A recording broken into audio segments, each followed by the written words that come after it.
सभी लोगों को गुड आफ्टरनून। तो आज की क्लास को स्टार्ट करते हैं। तो आज हम लोग पीछे जो हम लोग पढ़े हैं आप लोग रिवाइज कर लिए हैं। ठीक। तो आज हम लोग देखेंगे। क्या। आज एक मेंस क्वेश्चन लिखने वाले हैं हम लोग। ठीक।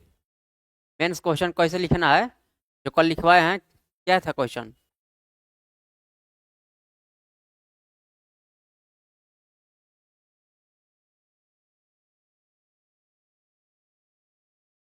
पेन कहाँ है? Pen, pen, pen.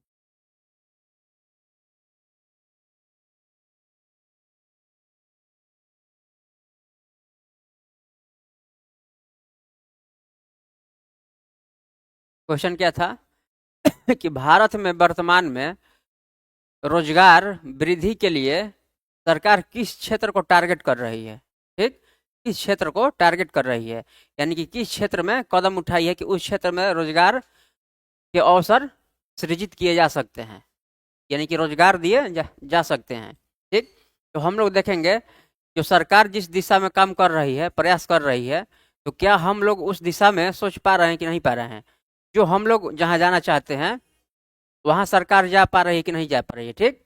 तो इसके बारे में हम लोग क्या करेंगे, आंसर राइटिंग देखने वाला है, करेंगे क्वेश्चन का। ठीक। तो क्वेश्चन लिख लीजिए, आप लोग लिखवाते हैं, लिखवा देते हैं ऑनलाइन, तो लोग नहीं लिखे हैं। तो क्वेश्चन लिखिएगा आप लोग। मेंस का है, भारत में वर्तमान में रोजगार वृद्धि के लिए भारत में वर्तमान में रोजगार वृद्धि के लिए किस क्षेत्र किस क्षेत्र पर केंद्रित होने की आवश्यकता है। किस क्षेत्र पर केंद्रित होने की आवश्यकता है, अथवा सरकार द्वारा किस क्षेत्र को अथवा सरकार ने किस क्षेत्र को या किस को केंद्रित किया जा रहा है। सरकार द्वारा किसको केंद्रित किया जा रहा है, परीक्षण कीजिए। ठीक। 250 शब्द में पूछेगा। ठीक, या 200 शब्द में या 150 शब्द में, जैसे पूछेगा उस आधार पर लिख लेना है। ठीक। तो देखते हैं पहले क्या करेंगे।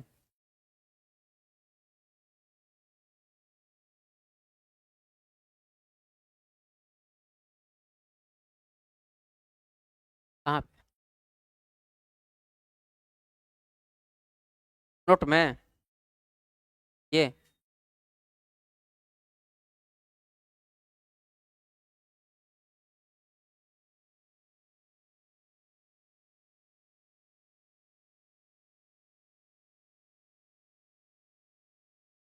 हो गया। इस पर ऑफ करना पड़ेगा, मार्क पर।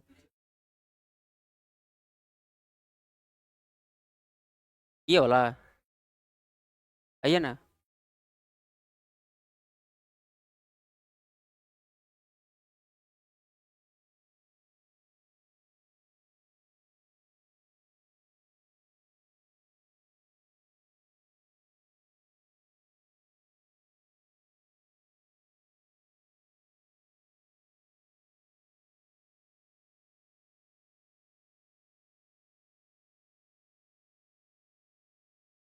कहाँ हो रहा है? कलर ब्लैक आ रहा है यहीं से।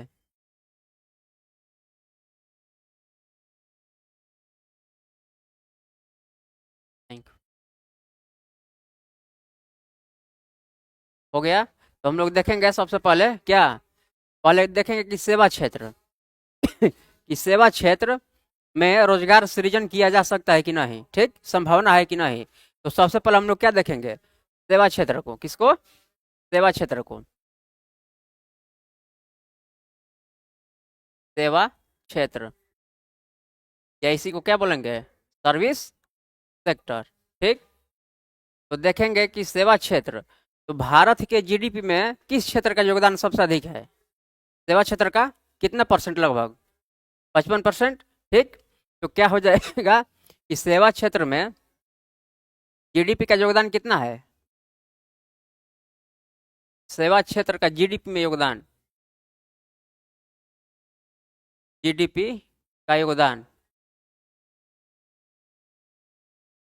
सबसे अधिक है कितना? 55%, यानी क्या है? सर्वाधिक है। ठीक, सर्वाधिक है। इसके बाद क्या हो जाएगा? सेवा क्षेत्र में किस तरह के श्रमिक चाहिए? कुशल श्रमिक चाहिए कि अकुशल श्रमिक चाहिए? कुशल श्रमिक चाहिए। या इसमें पूंजी की आवश्यकता होगी कि श्रम की आवश्यकता होगी ज़्यादा? पूंजी की। तो इसमें क्या हो जाएगा कि पूंजी की अत्यधिक, पूंजी की उपलब्धता, क्या?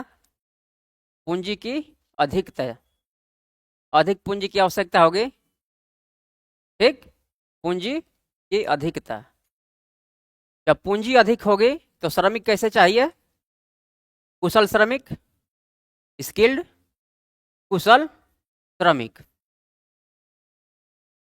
कुशल श्रमिक की आवश्यकता होगी सेवा क्षेत्र में। और जब कुशल श्रमिक चाहिए तो एक हम लोग पढ़े नीति आयोग की जो रिपोर्ट है, तो उसमें नीति आयोग की रिपोर्ट में हम लोग क्या देखे हैं कि स्किल्ड जो क्या है, श्रमिक है, लेबर है, वो कितना है भारत में?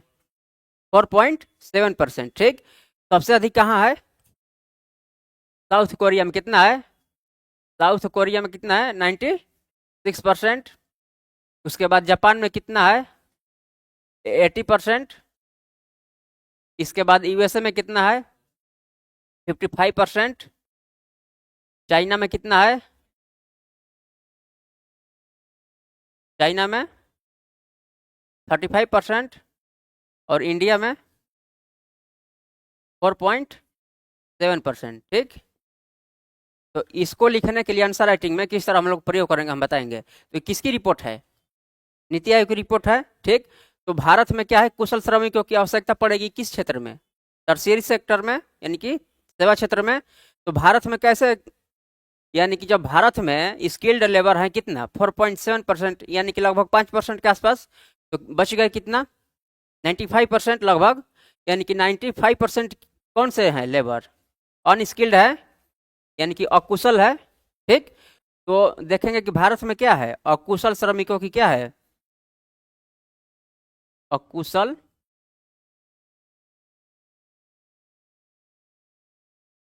अकुशल श्रमिक क्या है? ज़्यादा है। तो सेवा क्षेत्र में अकुशल श्रमिक चाहिए? नहीं चाहिए। क्या चाहिए? कुशल श्रमिक। तो बताइए कि क्या सेवा क्षेत्र उपयुक्त रोजगार सृजित कर पाएगा? नहीं। तो क्या हो जाएगा? अतः सेवा क्षेत्र उपयुक्त रोजगार सृजित नहीं कर सकता है। ठीक, अतः सेवा क्षेत्र,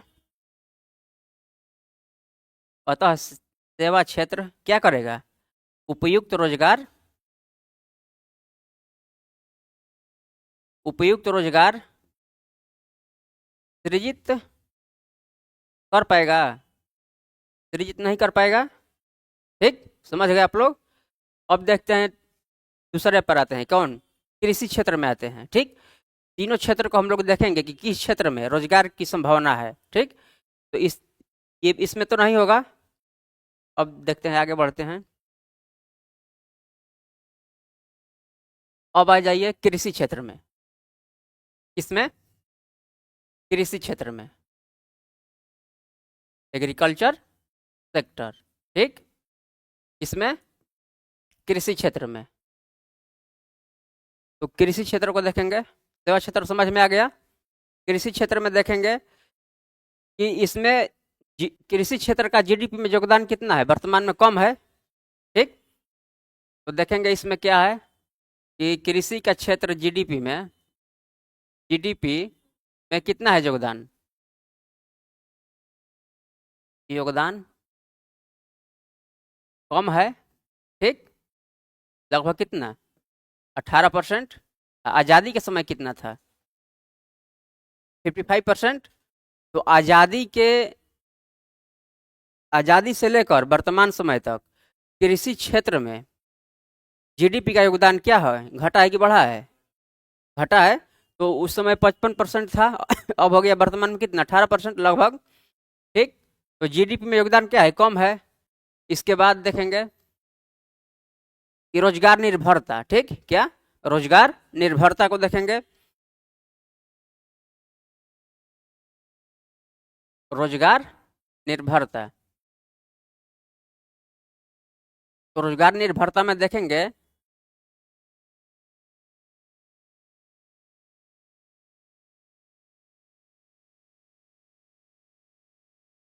आज़ादी के समय रोजगार निर्भरता 70% था। कितना? 70%। वर्तमान में कितना है? लगभग 45 से 50% के आसपास है। ठीक, तो आज़ादी के समय कितना था? आज़ादी के समय कितना? 70%। ठीक, वर्तमान में कितना है?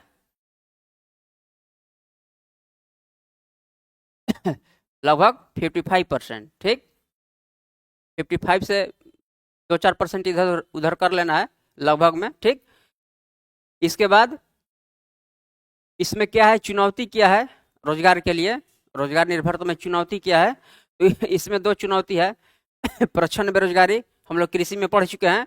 डिसगाइज्ड अनएम्प्लॉयमेंट, ग्रामीण गरीबी ग्रामीण क्षेत्रों में होती है, शहरी क्षेत्रों में, ग्रामीण क्षेत्रों में। ठीक, तो इसमें क्या है? चुनौती क्या है? इसमें चुनौती क्या है? चुनौती है कि कृषि में क्या होगी? प्रच्छन्न बेरोजगारी। प्रच्छन्न बेरोजगारी, प्रच्छन्न बेरोजगारी है कृषि में। ठीक, कृषि में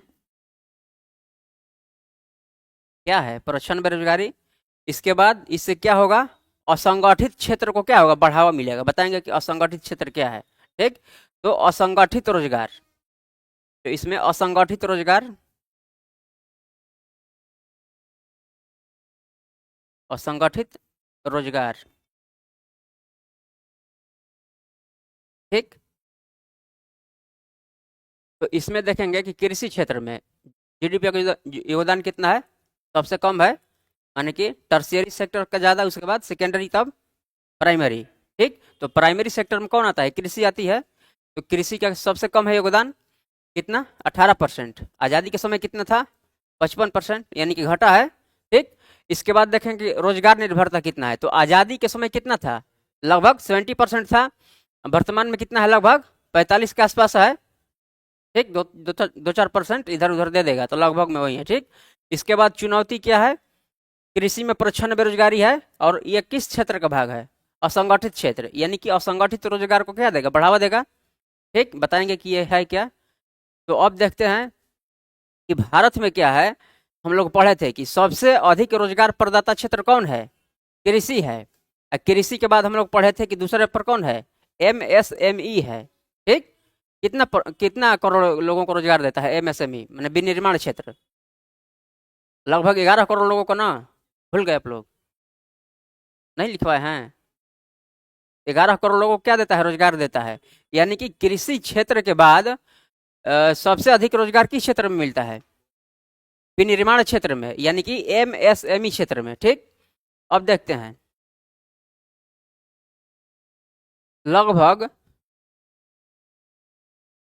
डायरेक्ट रूप से कृषि क्षेत्र में कितना यह लोगों को रोजगार प्रदान करती है कृषि? 45% जनसंख्या को। कितना?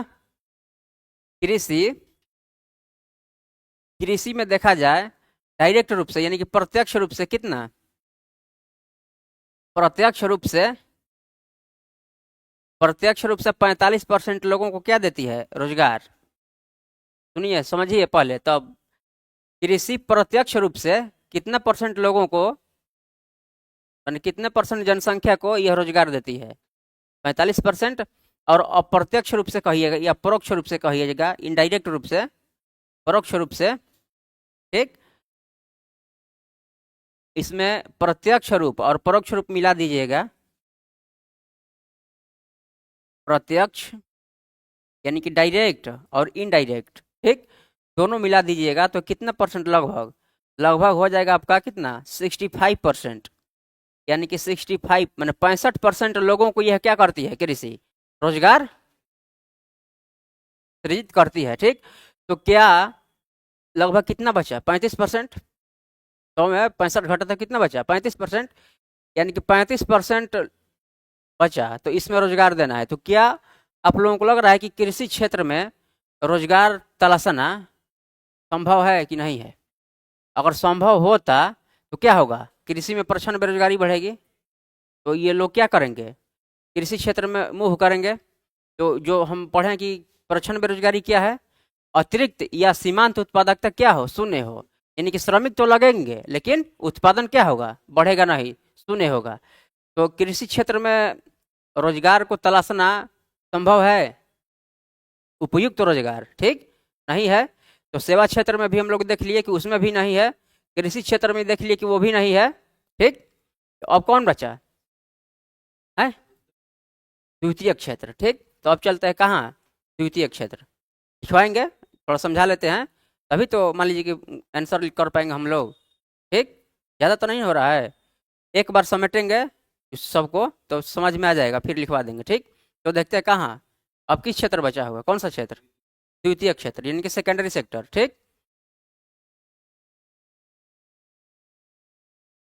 अब बचा है द्वितीय क्षेत्र, द्वितीय क्षेत्र सेकेंडरी सेक्टर, ठीक। तो इसमें देखेंगे कि सेकेंडरी में कौन कौन आता है, निर्माण आता है, विनिर्माण आता है, और क्या क्या आता है, विद्युत आता है, जलापूर्ति आता है, वाटर सप्लाई, सब इसका भाग है। तो इसको दो भागों में देखते हैं, निर्माण, क्या निर्माण, और दूसरा विनिर्माण, विनिर्माण, ठीक। तो निर्माण में देखेंगे कि यहाँ पर कौन लोग काम करते हैं, कुशल श्रमिक या अकुशल श्रमिक, अकुशल श्रमिक करते हैं, यानी कि दिहाड़ी पर लोग काम करते हैं, मजदूरी करते हैं, ठीक। तो क्या उनके काम करने के समय निर्धारित है, नहीं है, उनको निश्चित वेतन मिलता है, नहीं मिलता है। तो बताएंगे संगठित क्षेत्र और असंगठित क्षेत्र क्या होता है, ऑर्गेनाइज्ड सेक्टर और अनऑर्गेनाइज्ड सेक्टर, ठीक, बताएंगे इसके बाद। तो इसमें हम लोग देखेंगे क्या, अब तो इसमें क्या हो जाएगा, दिहाड़ी पर लोग काम करेंगे, ठीक। काम के घंटे निश्चित नहीं है, वेतन भी निश्चित नहीं, ठीक। तो इस क्षेत्र में रोजगार तलाशना क्या लगता है आप लोगों की संभव है कि नहीं है, माने कि अधिकांश किस क्षेत्र में जाएंगे, दिहाड़ी पर लोग तो क्या इसमें जाना पसंद करेंगे। तो अब बचा कौन, जब उनको सामाजिक सुरक्षा ही नहीं मिल रही है, बताएंगे कि सामाजिक सुरक्षा क्या है, तो वहां बात करेंगे, तो वो भी हट गया। अब बचा कौन, विनिर्माण क्षेत्र। तो अब इसमें देखते हैं कि क्या इसमें संभावना बन रही है कि नहीं। तो विनिर्माण क्षेत्र से संबंधित कौन सा है सेक्टर, MSME हम लोग पढ़े हैं, कौन, MSME, मिनिमम क्या होगा, माइक्रो ना, माइक्रो स्मॉल मीडियम एंटरप्राइज, ठीक, सूक्ष्म लघु और मध्यम उद्योग। तो इसमें क्या है, ये कब का अधिनियम था, 2006 का है, और कब परिभाषा दी गई थी, 2020 में, कितने आधारों पर, दो आधार, कौन कौन, बहुत बढ़िया, ठीक, याद है। तो इसमें देखेंगे कि विनिर्माण क्षेत्र का भाग कौन सा है, MSME। तो देखेंगे कि MSME में रोजगार सृजित किया जा सकता है कि नहीं, क्योंकि ये कृषि के बाद दूसरा रोजगार प्रदाता क्षेत्र है। तो फिर इसमें देखते हैं कि क्या होगा नहीं होगा, ठीक। तो इतना हम लोग समझ पा रहे हैं।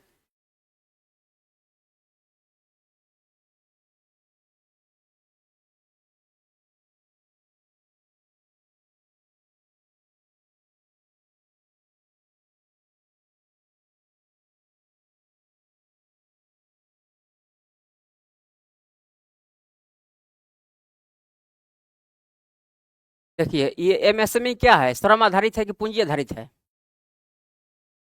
लेबर आधारित है, लेबर फोर्सेस की आवश्यकता है इसमें, तो श्रम आधारित है, क्या है, श्रम आधारित, ठीक, श्रम आधारित है, यानी कि श्रम की आवश्यकता ज़्यादा है इसमें, पूंजी की आवश्यकता क्या है, कम है, ठीक।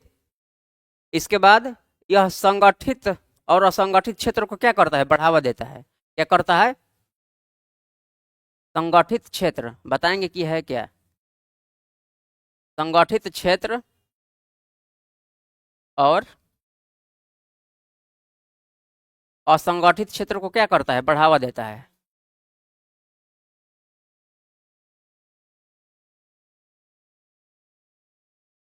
संगठित क्षेत्र और असंगठित क्षेत्र, असंगठित क्षेत्र को क्या करता है, ये बढ़ावा देता है, ठीक। और क्या करता है ये, एक हो गया कि यह श्रम आधारित उद्योग है, संगठित क्षेत्र और असंगठित क्षेत्र को क्या करता है, बढ़ावा देता है। यह बेहतर और गुणवत्ता युक्त रोजगार उपलब्ध कराता है। क्या करता है, बेहतर बेहतर और गुणवत्ता युक्त, बेहतर और गुणवत्ता युक्त रोजगार उपलब्ध कराता है। गुणवत्ता युक्त रोजगार क्या करता है, रोजगार उपलब्ध करवाता है। ठीक, अब देखेंगे कि ये बेहतर और गुणवत्ता युक्त रोजगार क्या है, समझेगा ना इसके बारे में। तो हो गया क्या, एमएसएमई क्या है, विनिर्माण क्षेत्र का हिस्सा है, श्रम आधारित है। इसके बाद संगठित क्षेत्र और असंगठित क्षेत्र को क्या करता है, बढ़ावा देता है। ठीक, इसके बाद बेहतर और गुणवत्ता युक्त क्या करता है, रोजगार उपलब्ध करवाता है। ठीक, तो इसका अर्थ क्या है, बेहतर और गुणवत्ता युक्त रोजगार का अर्थ क्या है, यहाँ आ जाते हैं। ठीक, इसका अर्थ क्या है। ठीक, तो अर्थ में देखेंगे सबसे पहले क्या है,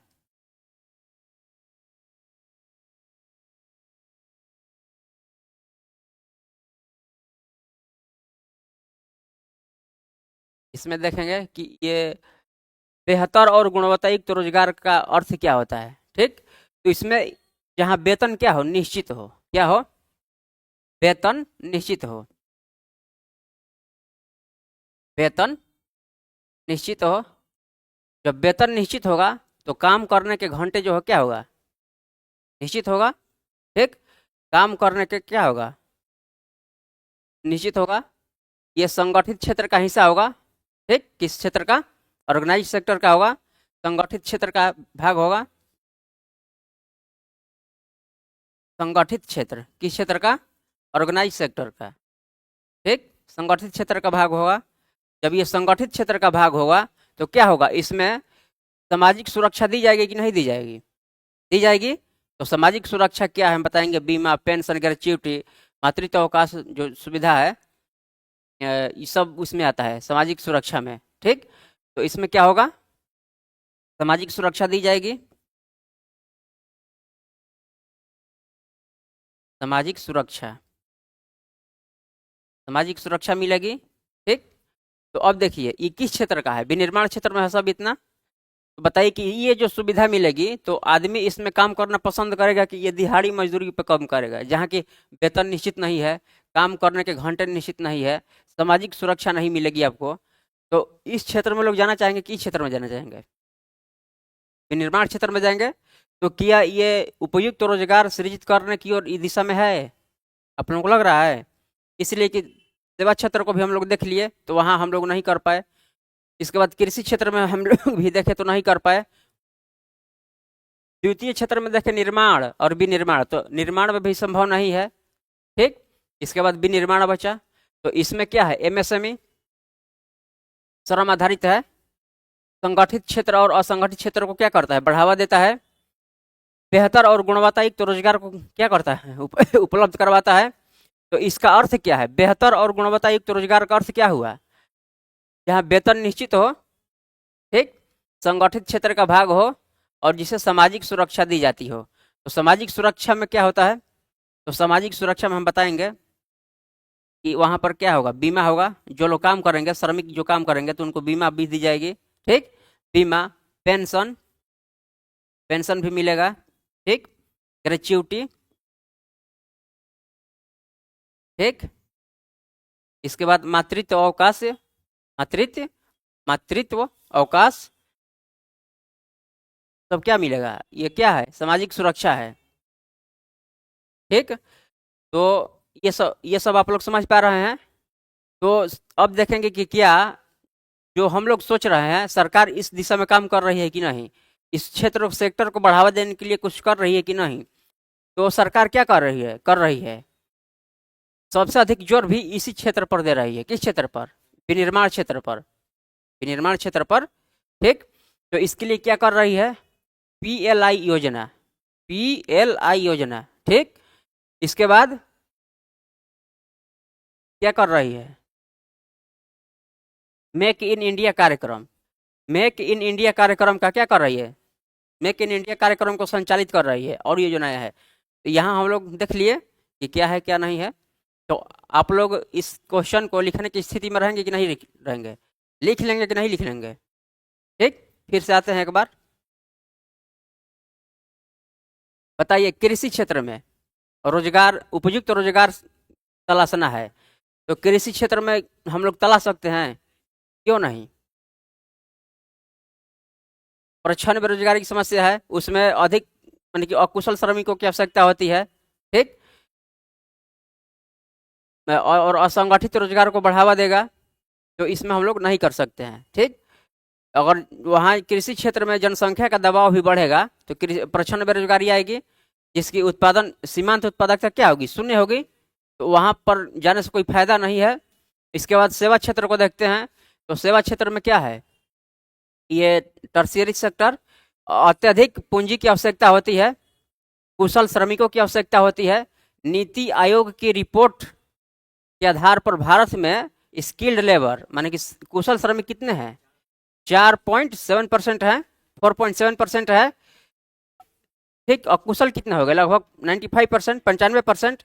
तो वे लोग इस क्षेत्र में जा सकते हैं। तो यहाँ भी क्या है, रोजगार तलाशना कहीं नहीं होता है, नहीं है, यानी कि नहीं किया जा सकता है उपयुक्त रोजगार। ठीक, इसके बाद कौन बचा है, सेकेंडरी सेक्टर, द्वितीय क्षेत्र। तो इसमें भी क्या है, निर्माण और विनिर्माण क्षेत्र। तो निर्माण में क्या है, दिहाड़ी पर सब, जहाँ काम के घंटे निश्चित नहीं है, आपको सामाजिक सुरक्षा नहीं दी जाती है, वेतन नहीं मिलता है निश्चित। तो ठीक, तो वो भी वहाँ भी हट गया। तो बचा कौन, विनिर्माण क्षेत्र। तो विनिर्माण क्षेत्र कौन सा है, इससे जुड़ा हुआ एमएसएमई। ठीक, तो कृषि के बाद सबसे अधिक रोजगार कौन सृजित करता है, एमएसएमई। कितना करोड़, लगभग 11 करोड़, 11 करोड़। ठीक, तो यहाँ देखेंगे कि एमएसएमई क्या है, श्रम आधारित उद्योग है। कैसा, श्रम आधारित उद्योग है। ठीक, इसके बाद संगठित, ऑर्गेनाइज्ड सेक्टर को बढ़ावा देता है। ठीक, इसके बाद इसमें क्या मिलती है, सामाजिक सुरक्षा मिलती है, निश्चित वेतन मिलता है, काम के घंटे क्या होते हैं, निर्धारित होते हैं। ठीक, बेहतर और गुणवत्ता युक्त क्या होता है, रोजगार उपलब्ध करवाता है। तो बेहतर और गुणवत्ता युक्त रोजगार क्या है, इसका अर्थ क्या है, वही जहाँ सामाजिक सुरक्षा दी जाती हो, काम के घंटे निश्चित हो। ठीक, सब यही ना है। तो सामाजिक सुरक्षा क्या है, इसमें क्या क्या आ सकता है, हाँ, बीमा हो गया, इंश्योरेंस हो गया, और हाँ, मातृत्व अवकाश। ठीक, भविष्य निधि सब है, सब इसमें आ जाएगा। तो ये समझ में आ गया कि सामाजिक सुरक्षा क्या है। बताएंगे भी संगठित और असंगठित क्षेत्र को। तो इसमें आप लोग क्या कर सकते हैं, इस क्वेश्चन को लिख सकते हैं कि नहीं लिख सकते हैं, हो जाएगा तो लिखवा दें, लिख लीजिए आप लोग, नहीं तो भूल जाइएगा। लिखिए, लिखवाते हैं, थोड़ा फास्ट लिखना पड़ेगा। क्वेश्चन जो कल लिखवाए थे वहाँ पे, तो इसको जैसे जैसे लिखे हैं इस तरह लिखिए आप लोग। कहाँ आ रहा है, नहीं आएगा जो लिखे हैं, ये वाला।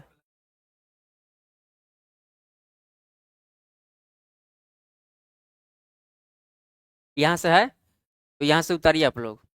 क्या, सेवा क्षेत्र जीडीपी का योगदान कितना, 55%, यानी कि कितना है, सर्वाधिक है, अधिक है।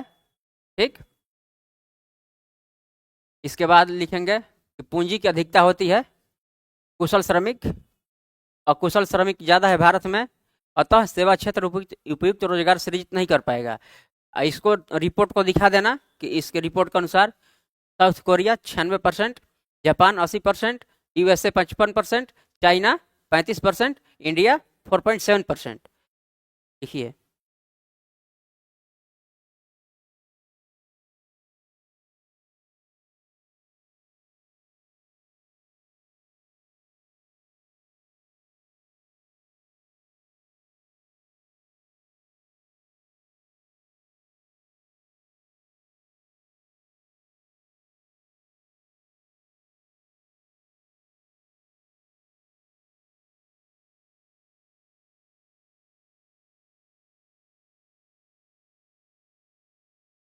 कौन सेंटेंस,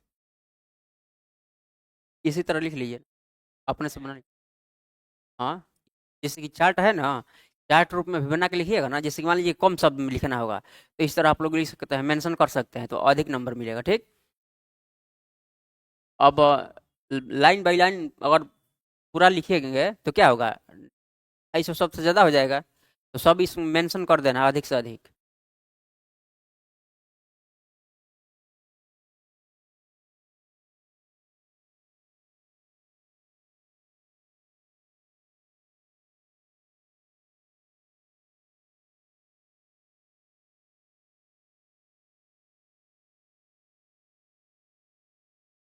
यहाँ कुशल श्रमिक की आवश्यकता की उपलब्धता लिख लीजिएगा, हो जाएगा ना, समझ में तो आ ही जाएगा। हो जाएगा तो बोलिएगा, आगे करेंगे इसको नेक्स्ट। थोड़ा तेज लिखना पड़ेगा, इसलिए कि नहीं तो मेंस में क्या होगा, क्वेश्चन छूट जाएगा। थोड़ा फास्ट भी लिखने की, धीरे धीरे हो जाएगा सब।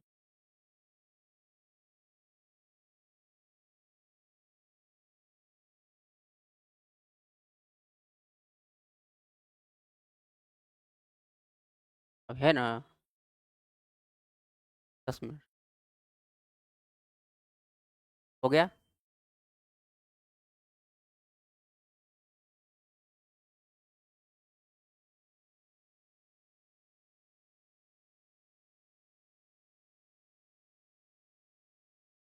नेक्स्ट करें।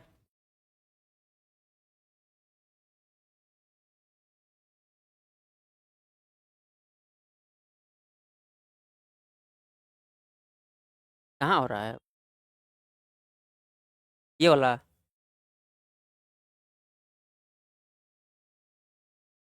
अब आइए कृषि क्षेत्र में, तो कृषि क्षेत्र में क्या करना है, जीडीपी में योगदान कम है 18%। इसके बाद यहाँ एक भाग में इसको दिखाना है, तब फिर इसका रोजगार निर्भरता, ठीक, यहाँ हो जाएगा। तो ये लिखना है, जैसे कि ब्रैकेट में नीचे लिख लीजिएगा आप लोग, ठीक। इसके लिखने के नीचे ब्रैकेट में लिख लीजिएगा, ठीक।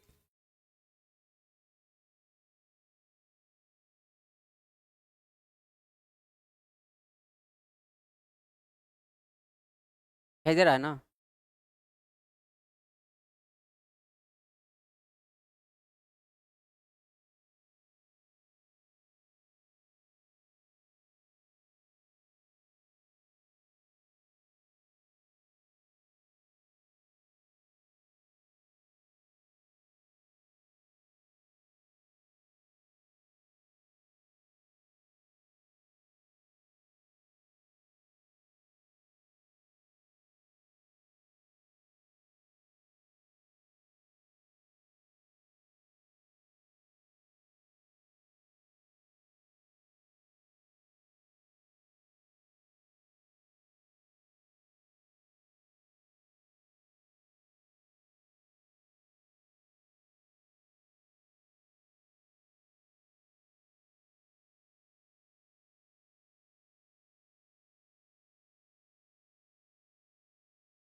क्या समझ में नहीं आएगा पूछ लेंगे आप लोग।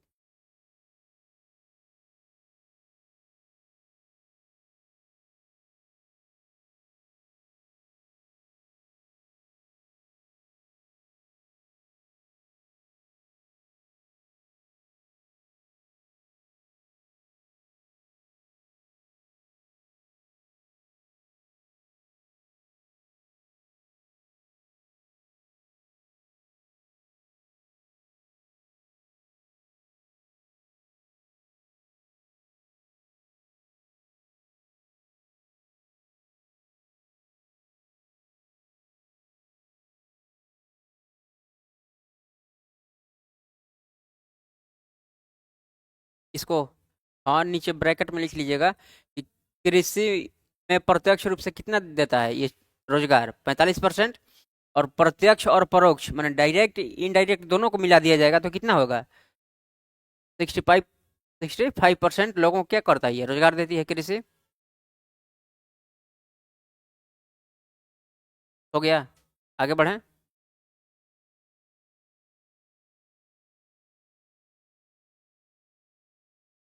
अब इसको भी उतारिए। द्वितीय क्षेत्र में निर्माण, सब दिहाड़ी दिखा करके विनिर्माण में एमएसएमई श्रम आधारित संगठित क्षेत्र और असंगठित क्षेत्र को बढ़ावा देता है। बेहतर और गुणवत्ता शिक्षा युक्त रोजगार उपलब्ध कराता है। इसके बाद यहाँ हो जाएगा, फिर यहाँ आ जाइएगा कि इसका अर्थ क्या है, ठीक, फिर इसको लिखिएगा, तब 2-3 लाइन लिखवाएंगे, इसमें हो जाएगा। तो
एक और ऐड कर लीजिएगा, रोजगार में आगे बढ़ने की संभावना, रोजगार में आगे बढ़ने के अवसर।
हो गया।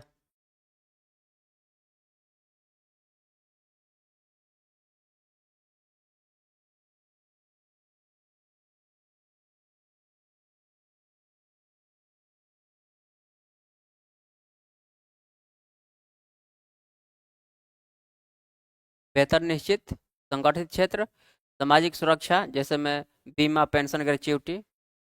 इसके बाद रोजगार में आगे बढ़ने का अवसर प्राप्त होता है। इसका अर्थ है सब बेहतर और गुणवत्तायुक्त रोजगार, ठीक।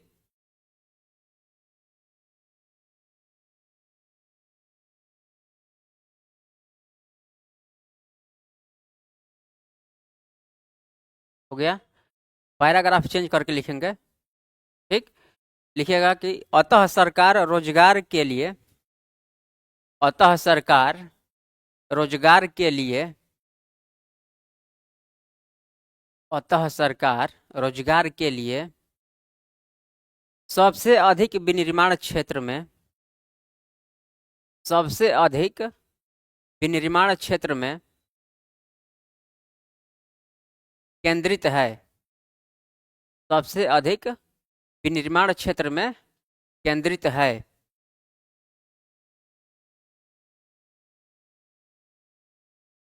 इसलिए मेक इन इंडिया कार्यक्रम, इसलिए मेक इन इंडिया कार्यक्रम, इसलिए मेक इन इंडिया कार्यक्रम,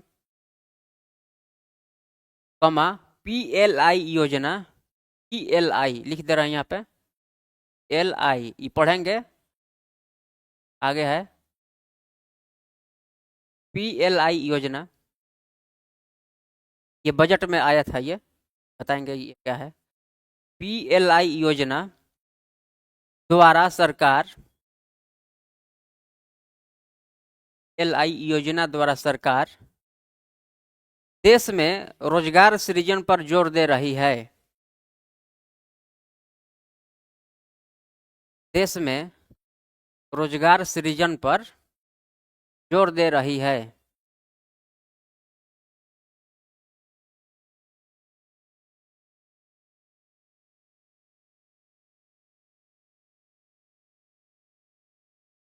ठीक हो गया। अब आप लोग लिख सकते हैं इसको, बिना देखे हुए भी प्रैक्टिस कर लीजिएगा।